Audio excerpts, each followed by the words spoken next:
Nuestra América, José Martí.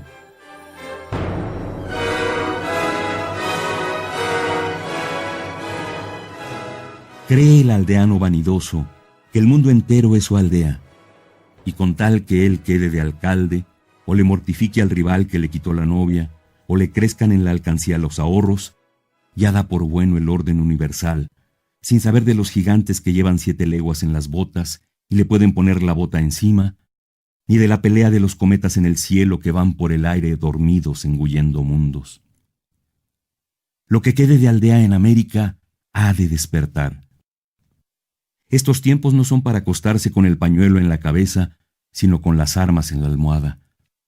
Como los varones de Juan de Castellanos, las armas del juicio que vencen a las otras. Trincheras de ideas valen más que trincheras de piedra. No hay proa que taje una nube de ideas. Una idea enérgica, flameada a tiempo ante el mundo, para, como la bandera mística del juicio final, a un escuadrón de acorazados. Los pueblos que no se conocen han de darse prisa para conocerse, como quienes van a pelear juntos. Los que enseñan los puños, como hermanos celosos que quieren los dos la misma tierra, o el de casa chica que le tiene envidia al de casa mejor, han de encajar, de modo que sean una las dos manos. Los que al amparo de una tradición criminal cercenaron con el sable tinto en la sangre de sus mismas venas la tierra del hermano vencido, del hermano castigado más allá de sus culpas, si no quieren que les llame el pueblo ladrones, devuélvanle sus tierras al hermano. Las deudas del honor no las cobra el honrado en dinero, a tanto por la bofetada. Ya no podemos ser el pueblo de hojas que vive en el aire con la copa cargada de flor, restallando o zumbando según la acaricie el capricho de la luz o la tunda nital en las tempestades. Los árboles se han de poner en fila para que no pase el gigante de las 7 leguas. Es la hora del recuento y de la marcha unida, y hemos de andar en cuadro apretado como la plata en las raíces de los Andes. A los 7 mesinos solo les faltará el valor. Los que no tienen fe en su tierra son hombres de 7 meses. Porque les falta el valor a ellos, se lo niegan a los demás. No les alcanza al árbol difícil el brazo canijo, el brazo de uñas pintadas y pulsera, el brazo de Madrid o de París, y dicen que no se puede alcanzar el árbol. Hay que cargar los barcos de esos insectos dañinos que le roen el hueso a la patria que los nutre. Si son parisienses o madrileños, vayan al Prado de faroles o vayan a Tortoni de sorbetes. Estos hijos de carpintero que se avergüenzan de que su padre sea carpintero. Estos nacidos en América que se avergüenzan porque llevan delantal indio de la madre que los crió y reniegan bribones de la madre enferma y la dejan sola en el lecho de las enfermedades. Pues, ¿quién es el hombre? ¿El que se queda con la madre a curarle la enfermedad? ¿O el que la pone a trabajar donde no la vean y vive de su sustento en las tierras podridas con el gusano de corbata, maldiciendo del seno que lo cargó, paseando el letrero de traidor en la espalda de la casaca de papel? Estos hijos de nuestra América, que ha de salvarse con sus indios y va de menos a más. Estos desertores que piden fusil en los ejércitos de la América del Norte, que ahoga en sangre a sus indios y va de más a menos.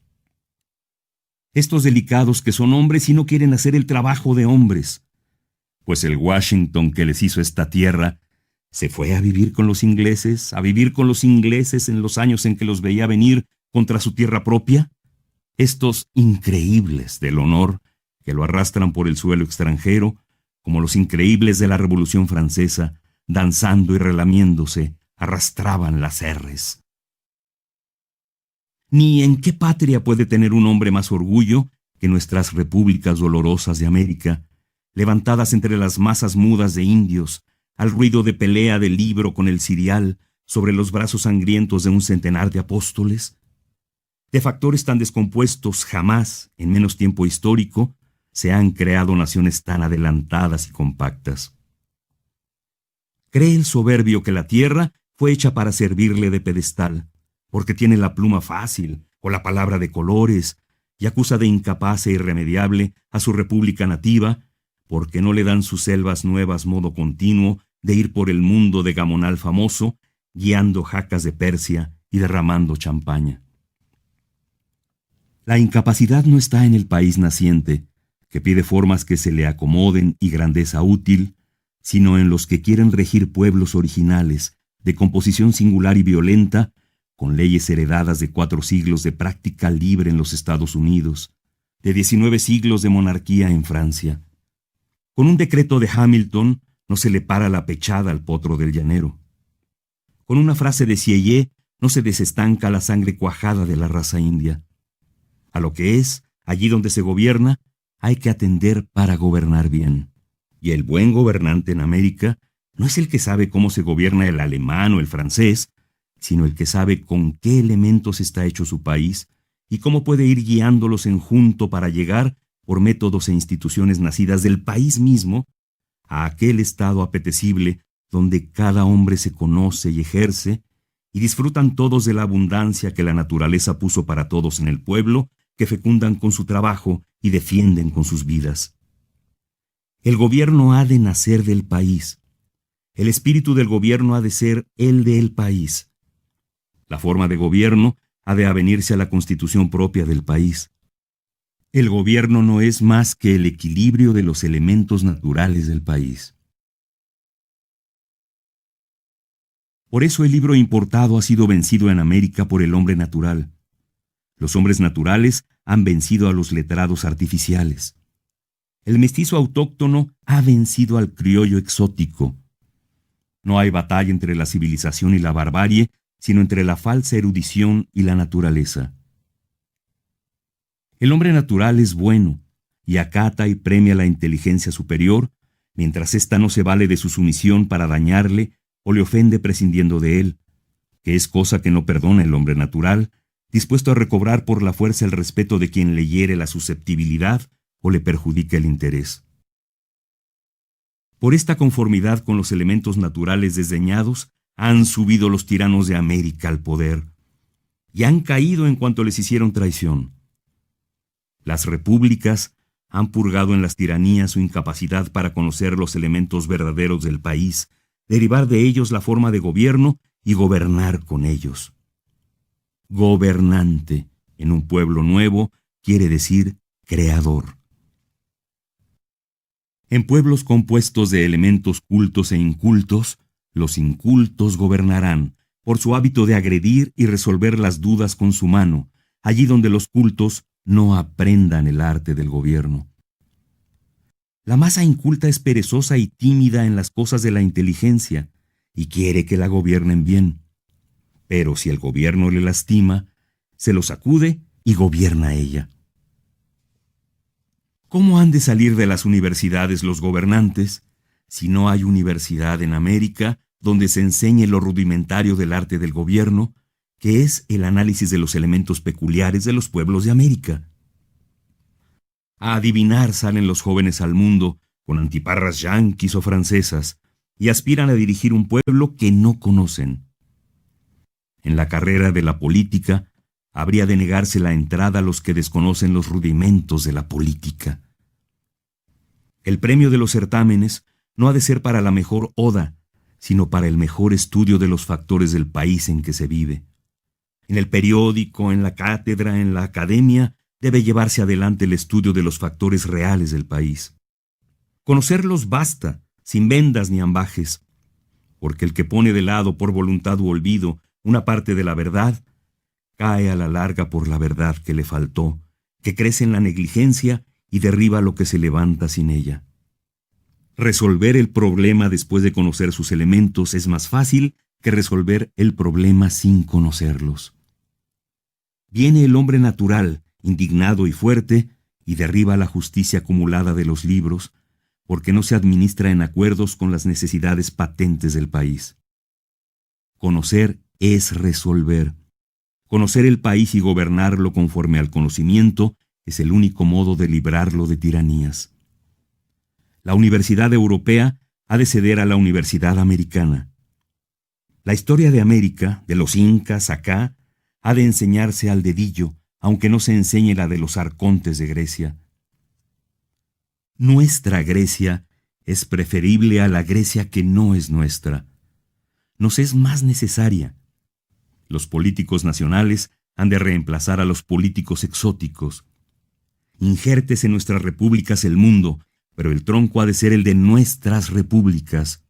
Y calle el pedante vencido, que no hay patria en que pueda tener el hombre más orgullo que nuestras dolorosas repúblicas americanas. Con los pies en el rosario, la cabeza blanca y el cuerpo pinto de indio y criollo, venimos, denodados, al mundo de las naciones.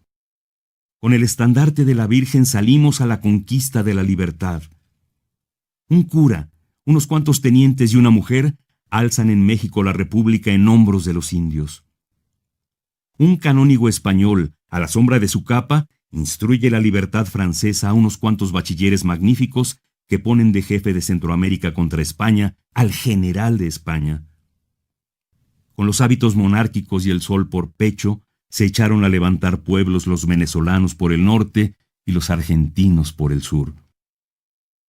Cuando los dos héroes chocaron y el continente iba a temblar, uno, que no fue el menos grande, volvió riendas. Y como el heroísmo en la paz es más escaso, porque es menos glorioso que el de la guerra, como al hombre le es más fácil morir con honra que pensar con orden, como gobernar con los sentimientos exaltados y unánimes es más hacedero que dirigir, después de la pelea, los pensamientos diversos, arrogantes, exóticos o ambiciosos, como los poderes arrollados en la arremetida épica zapaban, con la cautela felina de la especie y el peso de lo real, el edificio que habían izado, en las comarcas burdas y singulares de nuestra América mestiza, en los pueblos de pierna desnuda y casaca de París, la bandera de los pueblos nutridos de savia gobernante, en la práctica continua de la razón y de la libertad, como la constitución jerárquica de las colonias resistía la organización democrática de la República, o las capitales de Corbatín dejaban en el zaguán al campo de Bota y Potro, o los redentores bibliógenos no entendieron que la revolución que triunfó con el alma de la tierra había de gobernar, y no contra ella ni sin ella, entró a padecer América. Y padece de la fatiga de acomodación entre los elementos discordantes y hostiles que heredó de un colonizador despótico y avieso, y las ideas y formas importadas que han venido retardando por su falta de realidad local el gobierno lógico. El continente descoyuntado durante 3 siglos, por un mando que negaba el derecho del hombre al ejercicio de su razón, entró, desatendiendo o desoyendo a los ignorantes que lo habían ayudado a redimirse, en un gobierno que tenía por base la razón de todos en las cosas de todos, y no la razón universitaria de unos sobre la razón campestre de otros. El problema de la independencia no era el cambio de formas, sino el cambio de espíritu.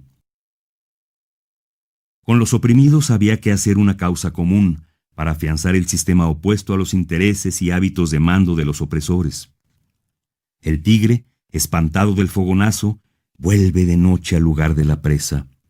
Muere echando llamas por los ojos y con las zarpas al aire. No se le oye venir, sino que viene con zarpas de terciopelo. Cuando la presa despierta, tiene al tigre encima. La colonia continuó viviendo en la República, y nuestra América se está salvando de sus grandes hierros, de la soberbia de las ciudades capitales, del triunfo ciego de los campesinos desdeñados, de la importación excesiva de las ideas y fórmulas ajenas, del desdén inicuo e impolítico de la raza aborigen, por la virtud superior, abonada con sangre necesaria de la república que lucha contra la colonia. El tigre espera, detrás de cada árbol, acurrucado en cada esquina. Morirá con las arpas al aire, echando llamas por los ojos. Pero estos países se salvarán, como anunció Rivadavia el argentino, el que pecó de finura en tiempos crudos.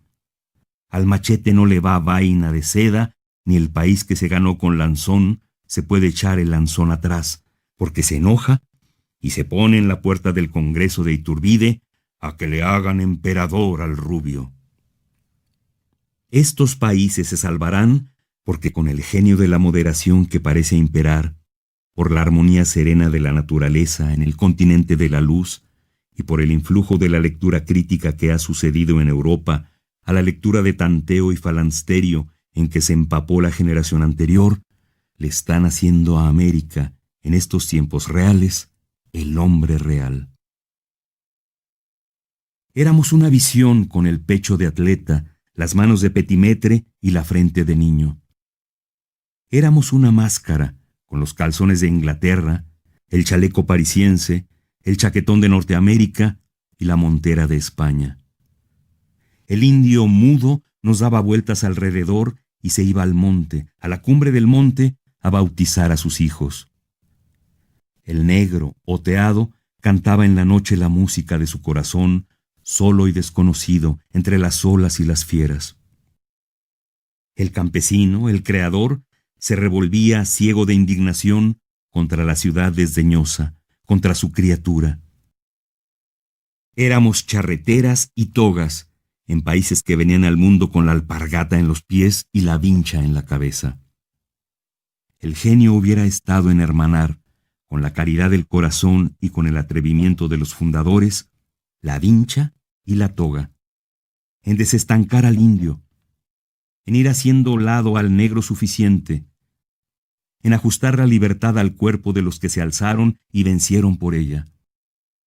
Nos quedó el oidor y el general, y el letrado y el prebendado. La juventud angélica, como de los brazos de un pulpo, echaba al cielo para caer con gloria estéril la cabeza coronada de nubes. El pueblo natural, con el empuje del instinto, arrollaba, ciego de triunfo, los bastones de oro. Ni el libro europeo, ni el libro yanqui daban la clave del enigma hispanoamericano. Se probó el odio y los países venían cada año a menos. Cansados del odio inútil de la resistencia del libro contra la lanza, de la razón contra el cirial, de la ciudad contra el campo, del imperio imposible de las castas urbanas divididas sobre la nación natural, tempestuosa e inerte, se empieza, como sin saberlo, a probar el amor. Se ponen en pie los pueblos y se saludan. ¿Cómo somos?, se preguntan, y unos a otros se van diciendo cómo son. Cuando aparece en Cojimar un problema, no van a buscar la solución a Danzig. Las levitas son todavía de Francia, pero el pensamiento empieza a ser de América. Los jóvenes de América se ponen la camisa al codo, hunden las manos en la masa y la levantan con la levadura del sudor. Entienden que se imita demasiado y que la salvación está en crear. Crear es la palabra de pase de esta generación. El vino de plátano, y si sale agrio es nuestro vino.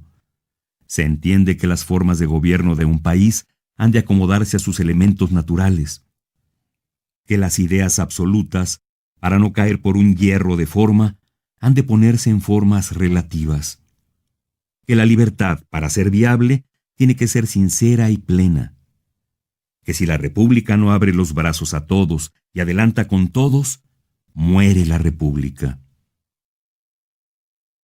El tigre de adentro se echa por la endija y el tigre de afuera. El general sujeta en la marcha la caballería al paso de los infantes. O si deja a la zaga los infantes, le envuelve el enemigo la caballería. Estrategia es política. Los pueblos han de vivir criticándose porque la crítica es la salud, pero con un solo pecho y una sola mente. Bajarse hasta los infelices y alzarlos en los brazos. Con el fuego del corazón, deshelar la América coagulada. Echar, bullendo y rebotando por las venas, la sangre natural del país. En pie, con los ojos alegres de los trabajadores, se saludan de un pueblo a otro los hombres nuevos americanos. Surgen los estadistas naturales del estudio directo de la naturaleza. Leen para aplicar, pero no para copiar. Los economistas estudian la dificultad en sus orígenes. Los oradores empiezan a ser sobrios. Los dramaturgos traen los caracteres nativos a la escena. Las academias discuten temas viables. La poesía se corta la melena zorrillesca y cuelga del árbol glorioso el chaleco colorado. La prosa, centelleante y cernida, va cargada de idea. Los gobernadores en las repúblicas de indios aprenden indio. De todos sus peligros se va salvando América. Sobre algunas repúblicas está durmiendo el pulpo. Otras, por la ley del equilibrio, se echan a pie a la mar a recobrar con prisa loca y sublime los siglos perdidos. Otras, olvidando que Juárez paseaba en un coche de mulas, ponen coche de viento y de cochero a una pompa de jabón. El lujo venenoso, enemigo de la libertad, pudre al hombre liviano y abre la puerta al extranjero. Otras acendran con el espíritu épico de la independencia amenazada el carácter viril. Otras crían en la guerra rapaz contra el vecino la soldadesca que puede devorarlas. Pero otro peligro corre acaso nuestra América, que no le viene de sí, sino de la diferencia de orígenes, métodos e intereses entre los dos factores continentales, y es la hora próxima en que se le acerque, demandando relaciones íntimas, un pueblo emprendedor y pujante que la desconoce y la desdeña. Y como los pueblos viriles que se han hecho de sí propios con la escopeta y la ley, aman y solo aman a los pueblos viriles, como la hora del desenfreno y la ambición, de que acaso se libre por el predominio de lo más puro de su sangre, la América del Norte, o en que pudieran lanzarla sus masas vengativas y sórdidas, la tradición de conquista y el interés de un caudillo hábil, no está tan cercana aún a los ojos del más espantadizo, que no dé tiempo a la prueba de altivez, continua y discreta, con que se la pudiera encarar y desviarla. Como su decoro de república pone a la América del Norte, ante los pueblos atentos del universo, un freno que no le ha de quitar la provocación pueril, o la arrogancia ostentosa, o la discordia parricida de nuestra América, el deber urgente de nuestra América es enseñarse como es, una en alma e intento, vencedora veloz de un pasado sofocante, manchada solo con sangre de abono que arranca a las manos la pelea con las ruinas y la de las venas que nos dejaron picadas nuestros dueños. El desdén del vecino formidable que no la conoce es el peligro mayor de nuestra América. Y urge, porque el día de la visita está próximo, que el vecino la conozca pronto para que no la desdeñe. Por el respeto, luego que la conociese, sacaría de ella las manos. Se ha de tener fe en lo mejor del hombre y desconfiar de lo peor de él. Hay que dar ocasión a lo mejor para que se revele y prevalezca sobre lo peor, si no, lo peor prevalece. Los pueblos han de tener una picota para quien les azuza a odios inútiles y otra para quien no les dice a tiempo la verdad. No hay odio de razas porque no hay razas. Los pensadores canijos, los pensadores de lámparas, enhebran y recalientan las razas de librería que el viajero justo y el observador cordial buscan en vano en la justicia de la naturaleza, donde resalta en el amor victorioso y el apetito turbulento la identidad universal del hombre. El alma emana, igual y eterna, de los cuerpos diversos en forma y en color. Peca contra la humanidad el que fomente y propague la oposición y el odio de las razas. Pero en el amasijo de los pueblos se condensan en la cercanía de otros pueblos diversos caracteres peculiares y activos de ideas y de hábitos, de ensanche y adquisición, de vanidad y de avaricia, que del estado latente de preocupaciones nacionales pudieran, en un periodo de desorden interno o de precipitación del carácter acumulado del país, trocarse en amenaza grave para las tierras vecinas, aisladas y débiles, que el país fuerte declara perecederas e inferiores. Pensar es servir. Ni ha de suponerse por antipatía de aldea una maldad ingénita y fatal al pueblo rubio del continente, porque no habla nuestro idioma, ni ve la casa como nosotros la vemos, ni se nos parecen sus lacras políticas que son diferentes de las nuestras.